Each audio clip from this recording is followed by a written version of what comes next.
동독 열린 말씀 가지고 우리 오늘 요한에 대해서 좀 만나보겠습니다. 우리가 지난주에는 야고보를 만났는데 야고보와 함께 우레의 아들이라 불렸던 요한입니다. 요한이라는 인물이 아마 예수님의 제자 가운데서 가장 캐릭터가 많이 변한 제자이지 않을까.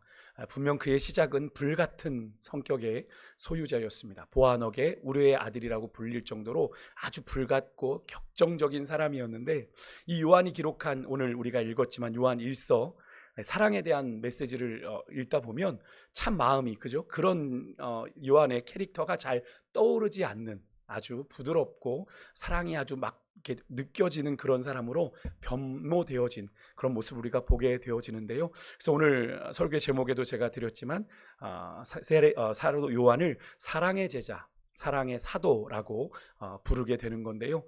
요한이 쓴 요한복음이나 또 요한서신 1서, 2서, 3서 가운데 특히 1서에 유독 사랑에 대한 언급들이 많이 나오고 있기 때문에 그런데요.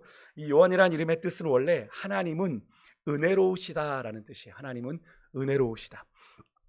요한은 그의 이름처럼 평생 스스로를 하나님께 은혜를 받은 자로, 하나님의 사랑을 받은 자로 그렇게 스스로 느끼며 살았던 사람인 것 같습니다. 요한복음 13장 23절 앞에 화면을 오늘 좀 많이 보실 것 같은데 말씀을 좀 한번 읽어볼게요. 같이 읽습니다. 시작. 예수의 제자 중 하나 곧 그가 사랑하시는 자가 예수의 품에 의지하여 누웠는지라. 요한복음을 누가 썼어요? 요한이 썼어요. 요한이 자기를 그렇게 표현합니다. 예수의 제자 중 어떤 사람이래요? 그가 사랑하시는 자. 나 예수님이 사랑하시는 사람이잖아. 아무튼 이 말씀을 읽어보면서 그런 관점을 읽어보니까 요한은 예수님이 참 자기를 많이 사랑한다고 알고 그렇게 살았던 제자구나라는 생각을 해보는데, 이 예수의 품에 의지하여 누운, 그래서 요한을 이렇게 그린 성화들을 보면 예수님 곁에 이렇게 몸을 기대고 있거나 예수님에게 몸을 이렇게 뉘운 사람이 바로 요한이다라고 많은 학자들이 일부러 보는데요. 이렇게 요한복음의 저자는 어쨌든 요한이고, 또 신약의 끝을 장식하는 요한서신 1, 2, 3, 4, 1, 2, 3, 또 계시록까지 모두 요한이 기록을 했습니다. 물론 학자들 중에는 요한복음의 문체와 요한서신의 문체가 너무 달라서 저자가 다른 것 아니냐라고 얘기도 하는데, 제가 이번에 요한을 다시 한번 이렇게 묵상하고 준비해 보면서 요한의 캐릭터가 바뀌었어요. 그죠? 그 시작의 캐릭터와 그 나중의 캐릭터가 많이 바뀌었기 때문에 그것이 그가 기록한 책들 안에서도 반영이 된 것이 아닐까라는 그런 생각을 해보게 되는데요. 그러니까 조금 전에 읽은 말은 요한이 지금 자기 자신을 예수님 앞에서 그가 사랑하시는 자야 나는, 이렇게. 여러분 우리 한번 그렇게 한번 고백해 볼까요? 나는 하나님이 참 사랑하는 사람입니다. 이렇게 한번 고백해 보세요. 머쓱하신가요? 아니요, 우리 권사님들, 우리 하나님 우리 사랑하시는 거 믿으시죠? 네, 그걸 고백하는 거죠. 나는 하나님 사랑을 참 많이 받고 있습니다. 한번 이렇게 고백 한번 해보실까요? 이렇게. 네, 나는 하나님 사랑을 참 많이 받고 있습니다. 믿으십니까? 이렇게 인정하드는 거예요. 하나님이 그렇게 우리 사랑하시니까, 하나님 저 알아요, 하나님 그 마음 알아요, 이렇게 고백하는 그런 은혜가 있어서 요한은 그렇게 살았어요. 요한 보십시오. 예수님의 제자 중 그가 사랑하시는 자가 예수의 품에 의지하여 누웠는데, 자기를 그렇게 표현한 겁니다. 그러니까 요한은 자기 자신을 이렇게 얘기하면 좀 그렇잖아요. 제자들 가운데 예수님이 요한을 특별히 사랑하셨다 이렇게 쓰면 너무 민망하니까 뭐라고 바꿨어요? 그가 사랑하시는 자, 이렇게 이름을 바꿔서 그렇게 기록을 한 겁니다. 그래서 우리가 이제 그런 걸, 근데 이 말씀이 좀 이렇게 오해도 됩니다. 이 구절을 조금 확대 해석해서 동성애의 근거로 요한도 남자, 예수님도 남자니까 남성들 사이에도 그런 거 아니냐, 요한이 예수님을 그런 식으로 사랑했던 것 아니냐라고 얘기할 수 있는데, 여러분 남성들 사이에서도 이런 깊은 우정이 가능합니다. 그죠? 우리가 구약에서 다윗과 요나단도, 그죠? 요나단도 다윗을 자기 생명처럼 귀하게 여겼던 것을 우리가 보지 않습니까? 그것을 우리가 순수한 의미의 우정으로 봐야지. 물론 요즘에 하도 혼탁하니까 정말로 뭐 그런, 오늘도 이제 제가 좀 운동을 좋아하는데 농구 기사를 보는데 NBA라고 하는 미국 프로농구에 한 독실한 크리스찬인 선수가 약간의 그런 폭탄 발언을 한 거예요. NBA 선수들 가운데 이렇게 성적으로 좀 많이 문란하고, 그런데 그것이 문란함이 어디까지 가느냐, 그거 이제 이성 간의 사랑으로 만족이 안 되니까 그 선수가 표현한 겁니다. 더 자극적인 찾으려고 자극적인 걸 찾으려고 동성애나 혹은 이런 걸로 나아가고 있다는 얘기를 폭로를 했어요. 오늘 그것이 이제 뉴스에 나오는 걸 봤는데요. 여러분 그렇습니다. 사실 이런 것들이 그런 우리의 욕심이 인간의 육체의 정욕이 만족을 못하니까 더 자극적인 것을 찾다 보니까 그런 것. 그래서 나중에는 지금 유럽에서는 수간도 이루어지고 있지 않습니까? 수간이 뭐예요? 짐승과 관계를 하는 거예요. 인간 대 인간으로 그게 되지 않으니까 짐승과 관계를 하면서 거기서 쾌락을 찾는, 그러니까 인간의 쾌락이라는 게 얼마나 끝이 없는 거죠. 끝이 없는 겁니다. 그러니까 그렇게 보는 것도 있는데 여러분 이것을 저는 그렇게 보고 싶습니다. 예수님과 요한의 브로맨스, 요즘 그런 표현 많이 쓰지 않습니까? 매스컴에서 이렇게 남자들끼리 이렇게 좀 찐 우정 그리고 찐 사랑을 이야기할 때 브로맨스, 두 사람의 브로맨스를 우리가 영화나 혹은 드라마나 뭐 예능에서 볼 수 있다고 표현하는데 오늘 예수님과 요한의 그런 모습을 그렇게 보는 것이 정당한 시선이 아닐까 생각이 드는데요. 그런 점에서 예수님에 대한 요한의 그런 순수한 애정을 요한은 예수님께 어떻게 표현한 겁니까? 자꾸 예수님께 기대고, 그죠? 예수님께 이렇게 부딪히고 예수님과 함께하고 예수님께 가까이 머물고 이러는 것으로 표현을 했던 거죠. 요한의 예수님에 대한 이러한 순수한 애정은요, 성경의 다른 곳에서도 좀 나타납니다. 요한복음 20장 1절 2절 우리 같이 화면을 보고 좀 읽어볼게요. 같이 읽겠습니다. 시작. 안식 후 첫날 일찍이 아직 어두울 때에 막달라 마리아가 무덤에 와서 돌이 무덤에서 옮겨진 것을 보고 시몬 베드로와 예수께서 사랑하시던 그 다른 제자에게 달려가서 말하되 사람들이 주님을 무덤에서 가져다가 어디 두었는지 우리가 알지 못하겠다 하니. 아멘. 여기서 예수님의 부활을 가장 처음 목격했던 막달라 마리아가 그것을 누구에게 보고했다고 얘기해요? 베드로와 예수께서 사랑하시던 그 다른 제자. 누굽니까? 요한. 요한입니다. 참 이걸 알고 나니까 참 이 구절을 볼 때마다 자꾸 요한의 얼굴이 떠올라서 네, 그죠. 요한입니다. 요한이 스스로 그렇게 표현한 거죠. 그런 요한의 예수님을 향한 특별한 마음이 이어지는 구절에서 이렇게 표현이 됩니다. 3절 4절 또 읽어볼게요. 같이 있습니다. 시작. 베드로와 그 다른 제자가 나가서 무덤으로 갈새 둘이 같이 다름질하더니 그 다른 제자가 베드로보다 더 빨리 달려가서 먼저 무덤에 이르러, 이렇게 됐습니다. 그때 상황이 너무나도 생생하고 그죠? 자세하게 묘사되어 있는 거 느껴지십니까? 두 제자가 다름질했는데 또 다른 제자가 베드로보다 더 빨리 갔다. 이건 그 두 사람 빼고는 알 수 없는 이야기입니다. 그죠? 이게 요한이 직접 경험한 일이기 때문에 가능한 거죠. 그러니까 여기에 그 다른 제자는 요한이라는 걸 우리가 확인할 수 있는 겁니다. 예수님이 부활하셨다는 소식을 듣고 너무 기뻐 견딜 수가 없어서 요한은 앞서 달려갔던 베드로를 어떻게 했대요? 앞질러 가서 무덤에 이르렀다. 그래서 예수님을 만났다. 성경이 기록하면 그만큼 요한이 예수님의 사랑 안에 거하며 그 사랑을 참 남다르게 경험한 그 사랑을 가지고 있었다 하는 걸 우리가 느낄 수 있는 그런 장면이죠. 사실 사랑하면 여러분 무의식적으로 반응하지 않습니까? 그 사람의 이름만 들려도, 그 사람이 좋아했던 것만 들어도 반응하게 되는 게 사랑하는 마음이잖아요. 그죠? 이것만이 아닙니다. 우리 요한복음 21장 7절도 한번 보시겠어요? 부활하신 주님께서 갈릴리로 돌아간 제자들을 찾아오신 장면입니다. 같이 읽습니다. 시작. 예수께서 사랑하시는 그 제자가 베드로에게 이르되 주님이시라 하니 시몬 베드로가 벗고 있다가 주님이라 하는 말을 듣고 뛰어내리더라. 아멘. 여기에도 예수님께서 사랑하시는 그 제자가 등장을 합니다. 그죠?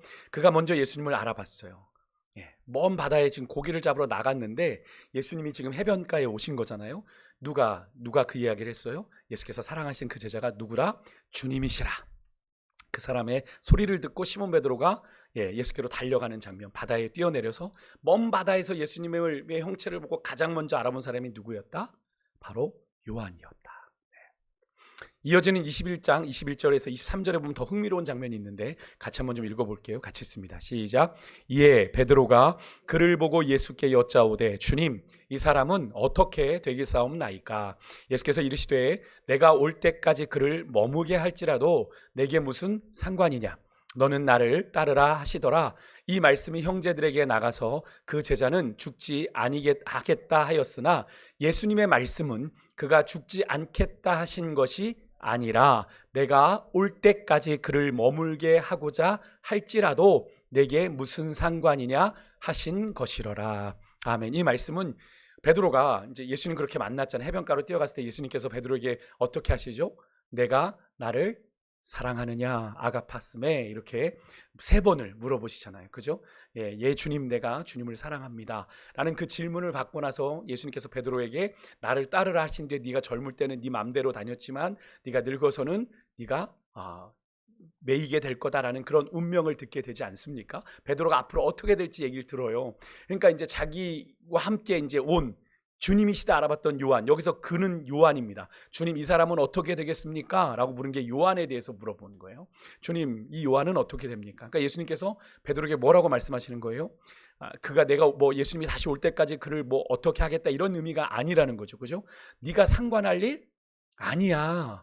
그냥 너는 너의 길을 가면. 그러니까 베드로는 사실 비교하는 거죠. 어떻게 보면 요한과 나는 이렇게 한다니 요한은 어떻게 더 좋은 길을 가나. 그런 생각일지도 모르는데 베드로의 사명을 따라 너는 너 길을 가면 돼. 얘는 얘가 갈 길이 있어. 요한이 갈 길이 있는 거예요. 여러분 그러니까 우리가 신앙생활하면서 굳이 비교할 필요 없어요. 하나님 앞에서 하나님이 각자에게 주신 사명대로 가면 되는 겁니다. 2달란트나 5달란트나 하나님 보실 때는 똑같습니다. 다르지 않아요. 우리가 볼 때 2달란트라 5달란트라고 비교하는 것뿐이지 하나님 보실 땐 2달란트와 2달란트를 남긴 자 5달란트를 받고 5달란트를 남긴 자 칭찬이 똑같습니다. 다르지 않아요.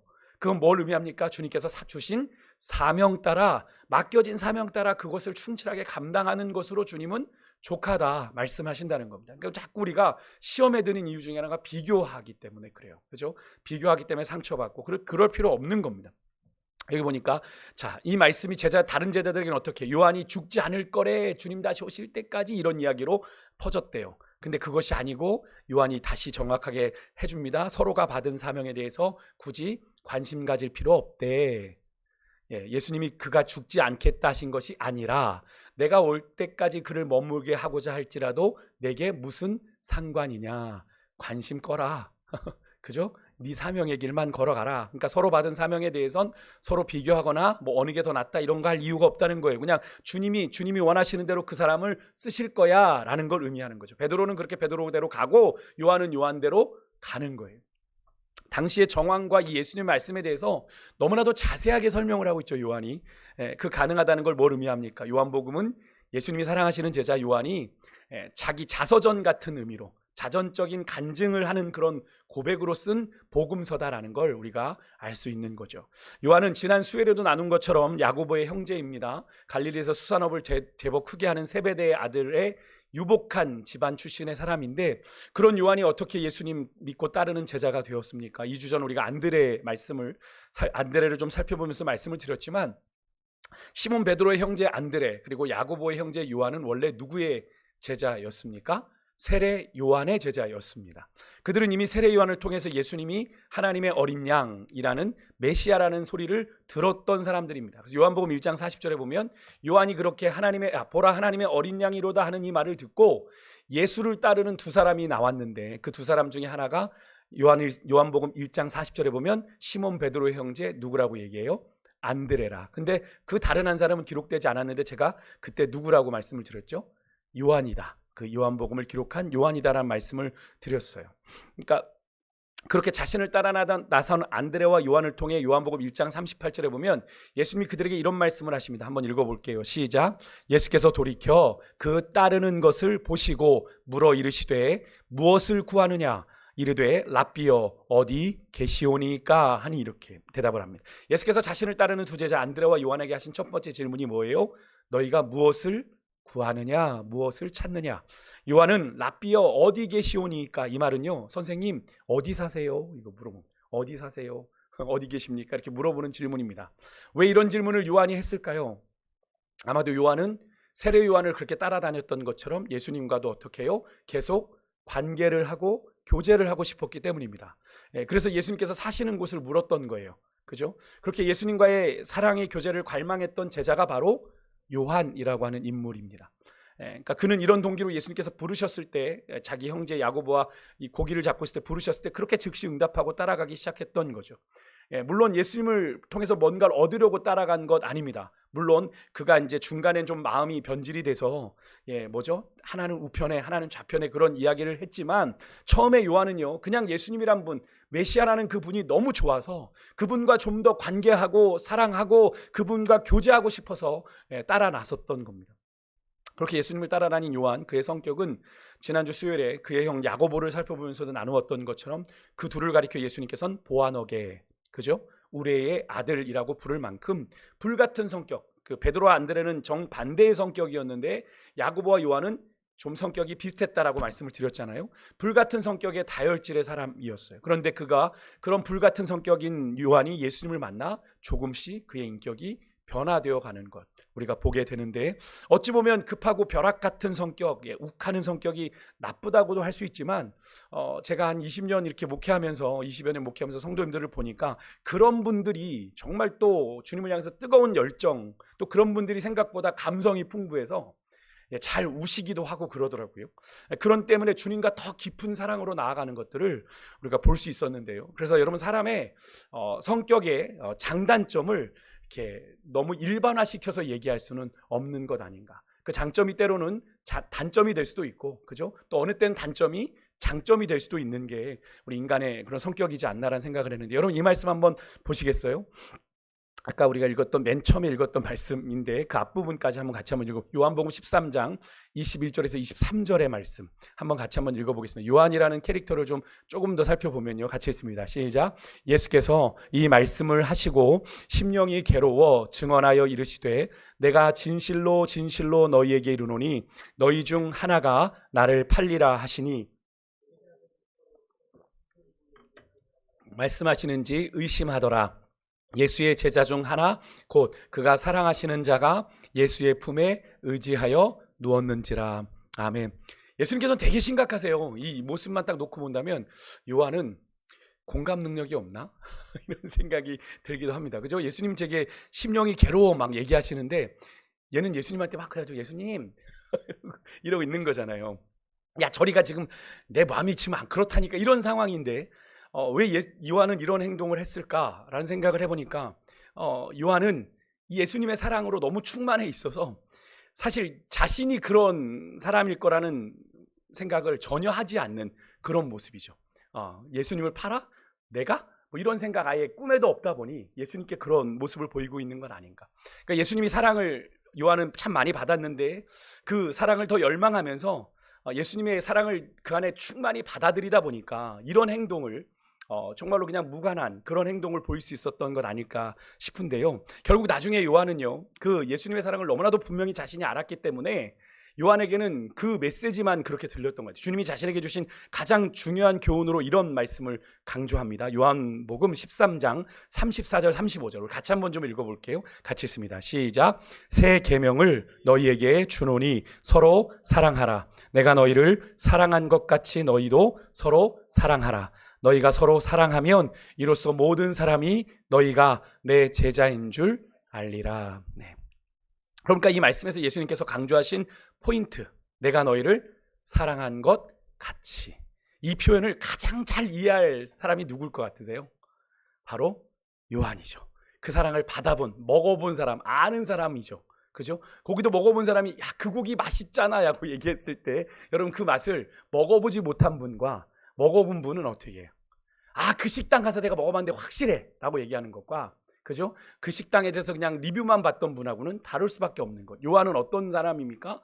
예수님의 그 사랑을 너무 누구보다도 깊이 경험했던 사람이기 때문에 요한은 이 예수님의 말씀을 다른 말씀보다 더 그 마음에 담아두었던 것 같아요. 그래서 요한복음 뒤에 가면 요한이 그런 표현을 씁니다. 예수님께서 하신 일이 이것보다 훨씬 많은데 그것을 여기에 다 기록하기엔 모자라다라고 얘기했어요. 그러니까 사실 이 복음서에 있는 내용들이, 예수님의 말씀들이 전부는 아니지만 뭐 그렇다고 뭐 그 외에 다른 말씀도 있나? 물론 있겠지만 뭐 엑기스로 뽑혀진 이 말씀들이 주님께서 우리에게 하시고자 하시는 말씀인 걸 보할 때 요한은 하나님의 사랑에 대해서 더 많은 것들을 기억하고 기록한 책으로 우리가 볼 수 있으면 되겠죠. 그러니까 우리가 그런 겁니다. 같은 수업을 들어도 우리가 학생들이 각자 듣는 게 다르잖아요. 포인트가 다르죠. 내가 취하고 싶은 부분만 취하지 않아요. 물론 그것이 좋은 건 아닙니다만, 물론 뭐 선생이나 또 목회자들은 그래요. 저희도 설교하면 제 설교의 모든 부분을 다 들어주시길 기대하지만 그럴 수 없어요. 저도 청중으로 앉아있다 보면 설교를 들을 때 다 들어오는 게 아니거든요.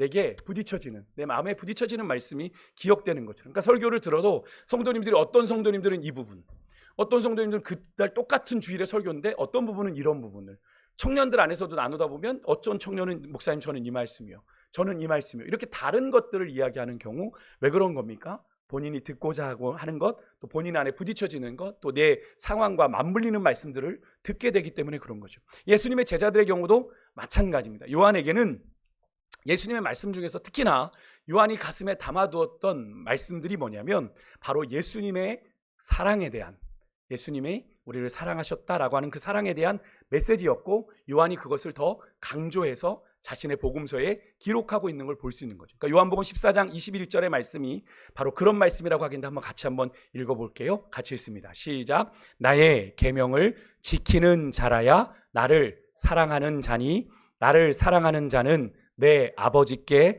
사랑을 받을 것이요 나도 그를 사랑하여 그에게 나를 나타내리라. 아멘. 한 구절 안에서 요한은요, 그죠? 하나님의 사랑을 되게 많이 이야기하고, 예수님께서 나를 사랑하시는 자가 누구인지, 그 사랑을 받는 자가 하나님 아버지께도 사랑을 받고 예수님의 사랑도 받고, 그런 자에게 예수님께서 자신을 나타내신다라고 이야기를 합니다. 그러니까 요한은 그것을 기억하고 그것을 마음에 담았던 거죠. 그래서 이 복음서에 그것을 기록한 거죠. 그래서 누구보다도 여러분, 예수님을 사랑했다라고 자부할 수 있는 제자는 아마 12제자 가운데 아마 요한이지 않았을까. 아마 12제자들이 항의한다면 할 말은 없는데, 그래도 누구보다도 예수님을 사랑했던 제자는 사도 요한이지 않을까. 사람 사이에도 사실 이 정도의 열정을 담은 사랑이라면 여러분 감동하지 않겠어요? 누군가가 나만 보면 눈에 막 꿀 떨어지고 막 좋은 이야기하고, 그죠? 막 그러면 사람도 느낄 텐데, 그죠? 예수님 또한 이런 요한의 그런 사랑의 마음이 느껴지시지 않았을까 싶은데요. 앞에서 살펴본 장면이지만 십자가 사건 이후 예수님의 부활의 소식을 듣고 제일 먼저 알아보고 달려갔던 사람도 베드로와 요한인데, 둘 중에 누가 더 빨랐대요? 요한입니다. 베드로가 먼저 움직였지만 요한이 더 빨리 갔고 먼저 갔다라고 성경은 표현하는데, 왜 그랬을까요? 주님을 사랑하는 마음 때문인 걸 여러분 기억하시죠. 물론 베드로도 예수님 많이 사랑했을 것 같습니다. 특히나 수제자니까. 근데 저는 왜 베드로가 그 걸음이 요한보다 멈칫했을까를 좀 생각해 봤거든요. 왜 그랬을까요? 저는 베드로의 마음에는 응어리가 하나 있죠. 뭐가 있습니까? 예수님께서 대제사장의 뜰에서 신문 받으실 때, 예수님께서 십자가에 너 죽기 전에 네가 나를 어떻게 할 거다? 3번 나를 부인할 거다. 근데 그 부인하는 그 순간에 누가복음 22장 61절에 보면 딱 베드로가 예수님을 모른다고 마지막 3번째 부인하고 저주하는 그 순간에 어떤 일이 벌어져요? 예수님께서 고개를 돌려 베드로를 보시니. 그 예수님의 눈빛이 얼마나 여러분 베드로의 마음에 응어리지도록 남았겠어요. 그죠? 내가 왜 그랬지? 그래서 그 즉시로 베드로가 튀어나가 통곡하며 울었다라고 성경은 기록하지 않습니까? 여전히 그게 베드로에게는 응어리로, 트라우마로, 상처로 남아 있었기에 부활하신 예수님을 만나 너무 부활하시다는 얘기가 기뻐. 그런데 그 베드로의 마음이 마냥 기쁘고 사랑일 수만은 없는 그 만감이 교차하는 그 마음이요. 나 예수님 만나면 뭐라고 얘기를 하지? 그때 그 눈빛에 내가 아무 대답도 하지 못하고 나갔는데, 이런 생각하면서 달려. 그러니까 그런 생각에 발걸음이 나도 모르는 사이 멈칫하지 않았을까. 그런 사이 요한이 훅 이렇게 지나간 거죠. 장면을 한번 떠올려 보시면, 오로지 예수님을 향한 사랑이 누구보다 각별했던 요한은 앞뒤 잴 거 없지 않습니까? 예수님! 그러고 달려간 거겠죠. 마음도 달려가고 몸도 달려가고, 그런 마음 아니겠습니까? 누군가를, 여러분, 반가운 사람을 만나러 갈 때 마음이 달려간다는 느낌, 그죠? 마음은 막 급한데 몸이 안 따라주면 이렇게 잡히지 않나 몰라. 빨리 가야 되는데, 이런 거, 그죠? 그게 마음은 벌써 누구에게 달려간 겁니까? 그 사람에게 달려간 거예요. 근데 내 몸이 안 움직여져서 이렇게 안달하잖아요. 복달하잖아요. 그런 것, 마음도 달려가고 몸도 달려간 거예요. 이 장면은 요한복음 21장에서도 부활하신 예수님을 가장 먼저 알아본 사람이 요한이었다라고 하는 것에서 저는 그 많은 사람들이 있어도 내가 사랑하는 부모님은, 내가 사랑하는 자녀는 보이죠. 근데 혹시 자녀들을 보내셨던 분들은 아마 그 퇴소하는 날 갔을 때 그 연병장에 수많은 그 까까머리 다 머리가 짧은데 그 중에 내 아들이 보이더라 안 보이더라? 보이죠. 왜 보이는 겁니까? 사랑하니까. 사랑하니까. 저는 요한이 그 마음이었기 때문에 그 먼 바다에서 예수님의 형체만 보고도 주님이시라는 걸 알 수 있지 않았을까 생각을 해보게 되는데요. 예, 그 불같은 그 격정의 사람 요한이요, 주님을 향한 깊은 사랑의 사람으로, 사랑의 제자로 헌신되어가는 모습을 우리가 지금 오늘 이렇게 말씀 속에서 이렇게 좀 살펴본 건데요. 그렇다면 요한은 구체적으로 어떻게 변해갔을까요? 존 메가더 목사님 같은 경우는 이 요한이 이 경험한 이런 인격적인 변화를 이렇게 표현했습니다. 한 문장으로: 균형을 찾아가는 과정이었다.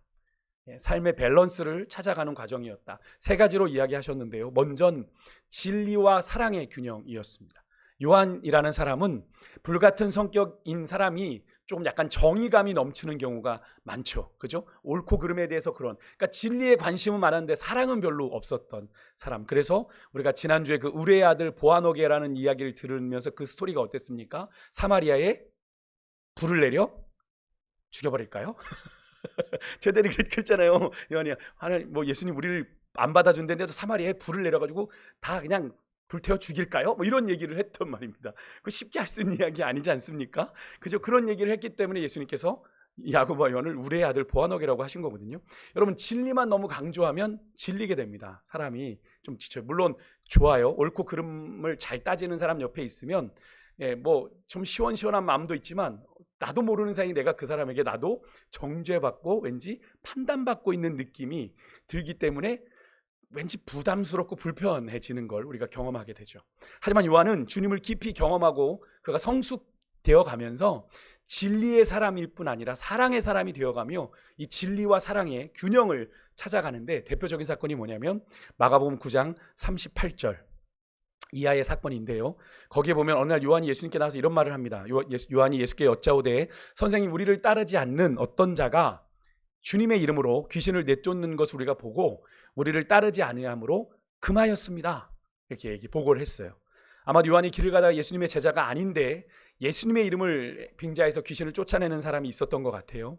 그러니까 예수님을 따르지 않으면서 그런 일을 하니까 자기가 혼냈다는 거예요. 너 그러지 마. 혼냈다는 거예요. 근데 이런 요한의 말에 예수님의 반응이 흥미롭습니다. 마가복음 9장 39절 40절에 보면 예수께서 왜 금하지 마라. 내 이름을 의탁하여 능한 일을 행하고 즉시로 나를 비방할 자가 없느니라. 우리를 반대하지 않는 자는 우리를 위하는 자니라. 이렇게 쉽게 말하면 그 사람이 나를 반대하보다 회방하지 않는다면 뭐가 나쁘냐. 그냥 그대로 놔둬라. 좀 쉽게 바꾸면 요한아, 마음을 좀 넓게 가져. 우리 편 아니면 다 안 돼? 라는 의미죠. 사람은 좀 넓게 포용해야 돼. 다 품을 수 있어야 돼. 라고 예수님께서 요한에게 하신 말씀입니다.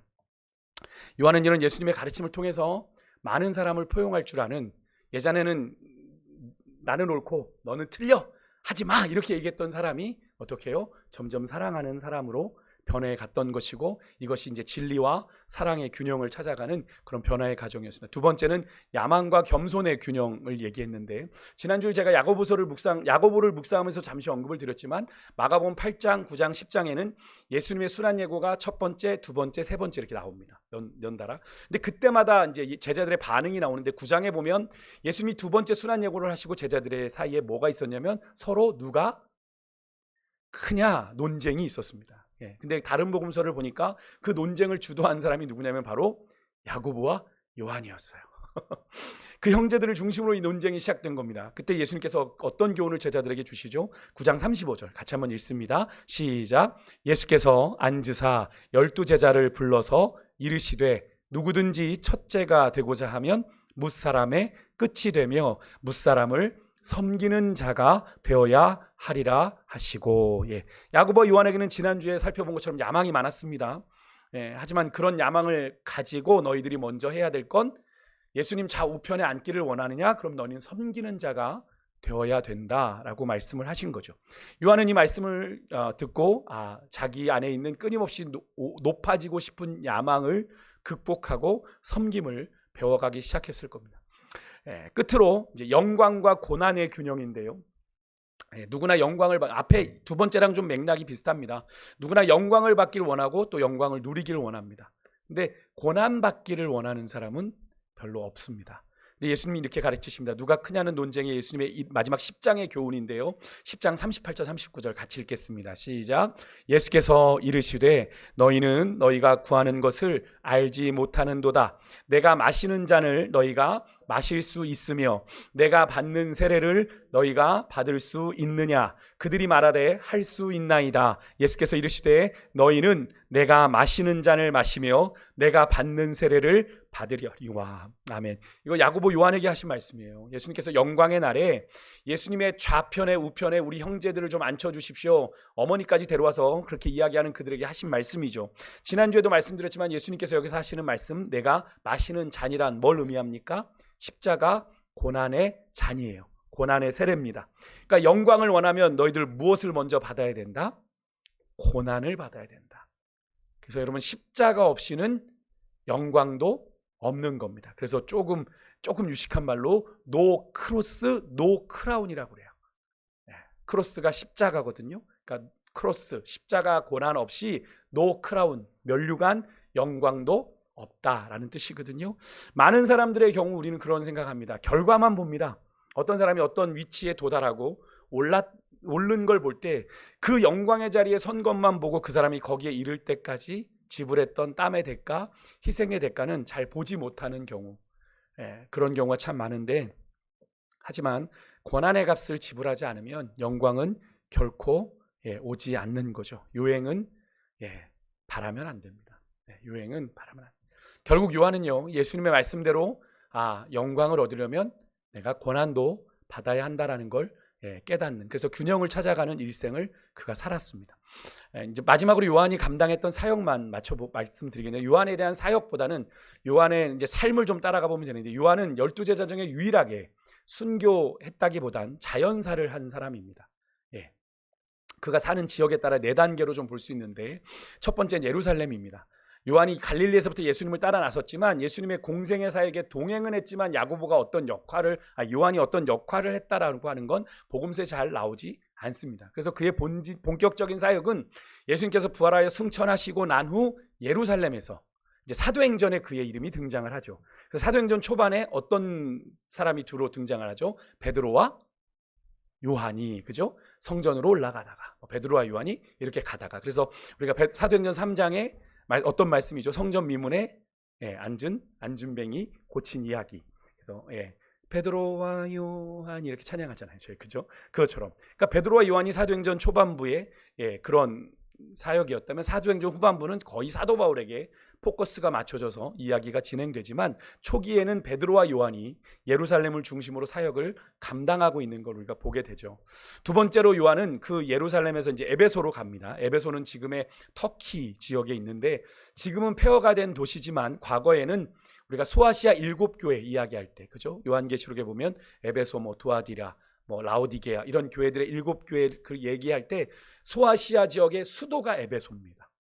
그러니까 상당히 중심 지역이죠. 그곳에서 사도행전의 역사가 다 기록되었다고 해도 과언이 아닌데요. 그래서 지금도 에베소 지역에 가면 예수님의 어머니인 마리아가 살던 집이 보존되어 있다고 합니다. 왜 거기에 예수님이 어머니 마리아가 살던 집이 있어요? 왜 그럴까요? 예수님께서 마지막 십자가에서 죽으시면서 누구에게 이 마리아를 부탁하셨죠? 그의 사랑하시는 제자. 요한이 자기라고 안 하고 그의 사랑하시는 제자에게 보라 내 어머니다 이렇게 하고 맡겼잖아요. 부탁했잖아요. 그래서 요한이 에베소로 가면서 예수님의 어머니 마리아를 모시고 갔던, 그래서 살았던 집이 여전히 성지순례를 가면 그곳에 보존되어 있다고 합니다. 근데 여러분, 왜 하고 많은 제자 중에 요한에게 부탁을 하셨을까요? 예수님께서 이제 그렇게 얘기하실 수 있어요. 그 현장에 제자들 다 도망가고 요한만 있었던 거 아니냐, 그렇게 할 수 있는데, 그러면 만약에 다른 제자가 거기 있었다면 예수님이 다른 제자에게 부탁을 하셨을까요? 전 그렇지 않았을 거란 생각이 듭니다. 요한이었기에 아마 예수님께서 부탁하지 않았을까. 두 번째는 두 가지 이유로 생각해 볼 수 있는데, 하나는 요한이 오래 자연사를 했어요. 기록상으로는 90세 이상으로 살았다고 이야기를 합니다. AD 100년경에 죽었는데 그의 제자가 폴리캅이거든요. 유명한 그 초대교회 순교했던 폴리캅인데, 그의 기록에 의하면 이 요한이 98년까지 이렇게 살았다. 그래서 이렇게 얘기를 합니다. 요한이 오래 살 줄 알았던 거죠. 예수님은 하나님이시기도 하니까. 그죠? 요한의 수명이 어떻게 될지 아셨기에 그 요한에게 자기 어머니를 맡긴 거고요. 둘째는 요한이 뭐가 많았어요? 사랑이 많았잖아요. 그래서 어머니를 잘 돌봐줄 거라 생각한 까닭이지 않을까. 요한은 늙고 늙은 이 예수님의 여인 어머니를 자기 어머니로 평생 모셨고, 그렇게 예수님의 어머니 마리아를 모시며 에베소에서 전도하고 사역을 하다가 이제 반모섬으로 귀향을 가게 됩니다. 우리가 반모섬을 떠올리게 되면 무슨 성경이 떠오르죠? 계시록이죠. 그죠? 계시록이 거기서 기록. 1장 9절 한번 읽어볼게요. 같이 읽습니다. 시작. 나 요한은 너희 형제요 예수의 환난과 나라와 참음에 동참하는 자라. 하나님의 말씀과 예수를 증언하였으므로 말미암아 반모라 하는 섬에 있었더니, 이렇게 기록됩니다. 지금은 에베소는 이제 그 당시 항구 도시인데 에베소에서 조금 떨어진 곳에 쿠사다라는 항구가 있었는데요. 지금 이제 그 순례객들은 여기서 배를 타고 에베소에서 반모섬을 이동한다고 합니다. 저도 그쪽은 가보질 못해서. 현재 반모섬은 그리스에 속해 있고요, 에베소는 터키에 소속돼 있습니다. 근데 과거에는, 지금은 나라가 이렇게 나눠져 있지만 한 지역처럼 다녔고, 그래서 두 곳이 서로 멀지 않은 곳에 있었다고 합니다. 그래서 지금도 반모섬에는 요한이 기도했던, 여기 이제 사진 한번 보시면 왼쪽이 반모섬 보이시나요? 너무 작은가요? 오른쪽이 그 요한이 이 기도했던 걸 기념한 수도원, 그 반모섬에서 기도하며 계시록을 기록했던 것을 기념하는 수도원이 거기에 있다고 합니다. 그러니까 여기서 요한이 귀향을 한 거예요. 거기서 하나님의 계시를 받아서 요한 계시록을 쓴 거죠. 당시에 로마 황제가 도미티아누스, 로마 11대 황제인데 그 예루살렘이 티투스 황제, 이 도미티아누스 황제 바로 전에 황제에게 멸망을 당하거든요. 그 예루살렘 성전이 다 짓밟히고, 로마 그 70년대에 그 다음 왕인데 기독교를 가장 많이 박해했던 왕입니다. 그래서 우리가 빌립을 살펴볼 때도 나오겠지만 이 빌립을 죽인 사람이 이 도미티아누스 황제예요. 그때 이제 이 도미티아누스 황제 때 이 요한이 예수 복음 전하다가 지금 자기가 기록한 것처럼 반모섬으로 귀향을 갔다가 이제 다시 그 다음에 트라이안이라는 새로운 황제가 등극하면서 다시 에베소로 돌아오게 됩니다. 그러니까 요한의 생애는 반모섬에서 끝난 게 아니라 에베소로 돌아와서 끝나게 되는데요. 그렇게 에베소로 돌아와서 복음을 전하다가 전설에 의하면 뭐 독사굴에 던져지기도 하고, 그런데 하나님의 기적으로 독사 그 굴에서 살아나고, 끓는 물에 삶는 물에 던져졌는데도 하나님의 기적으로 보호를 경험했다고 합니다. 말년에는 핍박을 너무 많이 받아서 몸이 상해서 자기 혼자 거동을 할 수가 없어서 제자들이 들것에 이렇게 사도 요한을 들어서 이렇게 모시고 다녔다고 합니다. 주일이면 이제 간신히 버티고 앉아서 매일 같은 주제를 설교했는데, 요한 사도의 설교의 주제 여러분 뭐였을까요? 사랑입니다. 서로 사랑하라. 소자들아, 서로 사랑하라. 매주 똑같은 설교를 하는 겁니다. 여러분, 아무리 저기 예수님의 그 행적에 함께했던 살아있는 생존 증인, 우리로 치면 그런 겁니까? 삼풍백화점에 살아있는 이런 그런 증인 같은 건데, 예수님의 그 일거수일투족을 눈앞에서 목격했던 요한의 한마디니 얼마나 그것이 그 당시의 성도들에게는 정말 예수님 말씀처럼 들렸을 것 아닙니까? 근데 너무 좋은 설교도 매번 똑같은 설교를 듣다 보면 사람들이 어떻게 하겠어요? 사람들이 선생님 너무 좋지만 이번 주일엔 좀 새로운 설교를 해주시면 안 됩니까? 요한이 그랬답니다. 소자들아, 새로운 설교를 하노니 서로 사랑하라. 이해가 되십니까? 새로운 설교를 한다고 해도 서로 사랑하는 것. 왜 그랬는지는 우리가 성경을 통해서 깨닫게 되는 거예요. 너희가 서로 사랑하면 이로써 너희가 내 제자인 줄 알리라 라고 하신 예수님의 말씀 때문에 세례요한은 계속, 그러니까 이 서로 사랑하라는 세례요한의 메시지는 너희가 예수님의 제자답게 살아라 라는 말씀이기도 한 거지 않습니까? 그리스도의 제자다운 삶을 너희가 끝까지 살아내라 그 당부를 세례요한은 죽기까지 했던 겁니다. 그렇게 설교하던 요한이 이제 그곳에서 하나님의 부르심을 받아 자연사를 하는데, 아까도 말씀드렸지만 AD 100년경, 뭐 폴리카베 증언은 98년인데 뭐 죽었다고 이야기를 합니다. 정확하게 몇 살의 나이로 죽었는지 좀 불분명한데 분명한 건 90세 이상 살다가 죽은 거죠. 사도 요한이 예수님의 많은 말씀을 전했지만, 여러분 우리 사도 요한이 남긴 말씀 두 가지를 좀 우리가 가슴에 좀 새겨본다면, 하나는 가장 유명한 요한복음 3장 16절 복음의 진수 아닙니까? 뭡니까? 하나님이 세상을 이처럼 사랑하사 독생자를 주셨으니 이는 그를 믿는 자마다 멸망하지 않고 영생을 얻게 하려 하십니다. 여러분, 이 말씀은 우리가 목에 칼이 들어와도 알아야죠. 이건 복음의 진수인데, 정말 하나님이 세상을 이렇게 사랑하셔서 독생자를 주시기를 사랑했다.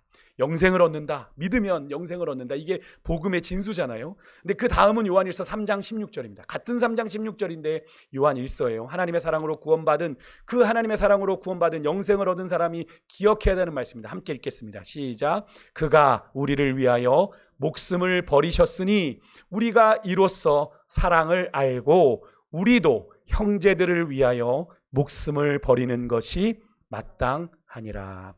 아멘. 오늘 이 시대를 사는 우리 구원받은 사람들에게 주시는 주님의 음성입니다. 우리가 우리를 향한 하나님의 사랑을 안다고 한다면, 우리가 그 사랑을 받아 구원받은 존재가 맞다면, 요한은 이렇게 얘기합니다. 우리가 이로써 사랑을 알고 우리도 형제를 위하여 주님을 따라 목숨을 버리는 것이 선택이다? 아니다. 마땅하니라. 근데 참 이 말이 부담스럽고 어려운데, 사도 바울이 고백한 대로 저희가 지난주에도 나눴지만 내가 죽으면 가능해지잖아요. 그렇지 않습니까? 내가 죽으면 내 안에 내 기준이, 내 자존심이 내려놔지고 내 체면이 구겨지면. 그래서 우리가 지난번 김제 금산교회 가셨던 거 기억나십니까? 그 기억자교회. 여러분 그때 가셨을 때 거기가 우리가 인상적이었던 게, 그때 남녀가 나눠져서 예배를 드린 것도 참 인상적이었지만, 그때 거기에 목사님이 누구였습니까? 그 집의 종이었고 그 교회의 장로님이 그 집 주인이었잖아요. 그 당시에 반상회도가 분명한 그때에 그런 어떻게 보면 사회적인 지위의 역전이 일어나는 그런 일이 일어나게 된 까닭이 뭐였어요? 복음의 능력이었기 때문에 우리가 그 김제 금산교회를 갔다 오면서도 정말로 주님의 섬김이라는 게 이런 거구나. 그러니까 그 주인, 자기가 종으로 부렸던 자가 신학을 공부하고 목사님이 됐어요. 다른 데 가서 목해. 난 널 섬길 수 없어. 이럴 수 있지 않습니까? 요즘으로 치면 그럴 거예요 아마. 그런데 자기 교회로 모셔와서 목사님으로 모시며 자기는 장로장립을 받아 모시며 함께 교회를 일구어 갔던 일. 그래서 그 김제 금산교회가 지금도 많은 믿음의 후세들에게 기억되는 그런 장소가 되고 있는 건데요. 여러분, 오늘 이 시대를 살아가는 우리가 정말로 받은 주님의 사랑이 정말 진짜라면 우리 또한 그 사랑을 남겨야 한다라는 것, 우리가 그 사랑을 흘려보내야 한다라는 것, 우리가 요한을 통해서 깨닫게 되는 귀한 은혜인데요. 우리가 이 요한이라는 이 사람을 우리가 잘 기억하고, 하나님, 나도 참 모난 부분이 많은 사람인데 하나님, 나도 요한처럼 정말 주님 많이 사랑하는 그런 인생으로 우리가 살아갈 수 있는 은혜를 달라고 소망하는 가운데, 우리가 찬송가 304장 그 크신